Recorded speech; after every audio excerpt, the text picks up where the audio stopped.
guys. So today I'm going to talk about marriage and what that relationship should look like. I am by no means a marriage expert or a marriage counselor. I've talked to and listened to a lot of pastors or couples that have been married for a really long time. Because I'm married, so I obviously have my own experience as well. So first of all, I am a Christian, and a lot of times I, for some reason, feel like Christian or church-going people have a big problem talking about sex. Like it's kind of like we shouldn't talk about it, or it's an uncomfortable topic. But sex is mentioned in the Bible all over, and it's supposed to be between a man and a woman when you are married. In the very beginning of the Bible, in Genesis, when God created the first man and thought, hey, he needs somebody, he shouldn't be by himself. So then he created the first woman. And what did he say to all the animals and those two people? He said, be fruitful and multiply. I don't know about you guys, but I only know of one way to multiply, and that is sex. I feel like in the beginning of your relationship, let's say before you're married, you are so excited.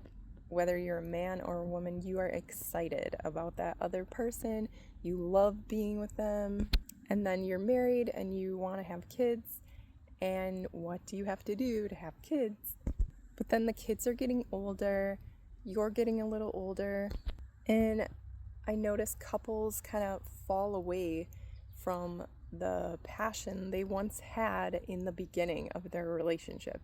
And I actually think the longer you are together, the more passion you should have, because you two have gotten to know each other even more. You're growing together, you are aging together. Your relationship should be closer than your relationship with your kids. Your spouse should come before your kids. And I know I'll probably get a lot of flack for that, but it's true. It's God first, then your spouse, then your kids, and everyone else. Like I'm sure you care a lot for your family, your mom, your dad, sisters, brothers, cousins, grandparents. But if your relationship with those individuals or even friends are affecting the relationship you have with your spouse, you need to set boundaries with those people, whether they're your mom and dad, your brothers and sisters, your grandma and grandpa. Your spouse should come before those people. And men, I'm going to talk to you first. Think about when you first started dating your wife. You would talk about her probably to your friends, your family, saying how beautiful she was, how cute, how much you loved her, how she was so much fun. And you would take her out on dates. She didn't even have to ask you. And if anybody came up to her and was like trying to mess with her, you would probably knock them out. Then we get a little farther into our marriage. We have kids. We are getting a little older, and we stop doing those things. A lot of times men don't ask their wives out on a date. They work, they're tired, then there's kids to come home to. And sometimes you think, oh man, going on a date, like that's so much work. There's so much preparation for it. But don't forget, you are the emotional and even the physical support for her. She wants to know that you have her back and you're there to support her when she's tired, scared, sad, having an extremely emotional day.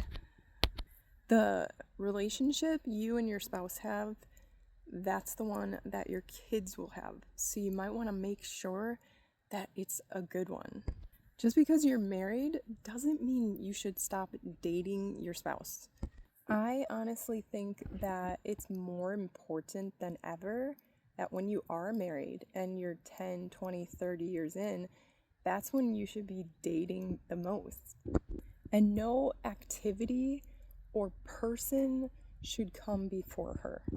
Are you allowed to have friends and, people you're related to that you love hanging out with? For sure, you should be hanging out with those people. Have fun with them. But make sure not to check with your spouse, but make sure that that relationship, the one with your spouse, is the most important one. If you're going out more with your buddies in a month than you are maybe taking your spouse on a date, then that's a problem. Women like to feel sheltered and emotionally supported. She needs your strength to hold her up. And I don't mean like lift her up in the air, with your arms. We as women, at least I do, love physical contact. I love when my husband holds my hand without me having to grab his hand, or puts his arm around me when we're, even with a group of people around us, or, just like holds onto my waist, or even like gives me a hug or a kiss. Women love it when you show them affection in public and show that you care about them in front of other people. Now we're going to talk to the ladies. Men love physical contact, probably even more than women do, so you need to make sure that you are grabbing his hand, his arm. Like some men are weird about public affection, but if they're weird about it, just do it in little ways. They need to be better about that, because we as women love public affection, like I said before. But ladies, you also don't want to nag your husband or say, oh, you're not doing this right. I wish you would do this. Tell him what a great job you think he's doing. Tell him how much you love him. Tell him that you couldn't do this without him. I feel like men really like those kind of things. Like, they like to know that they're doing a good job.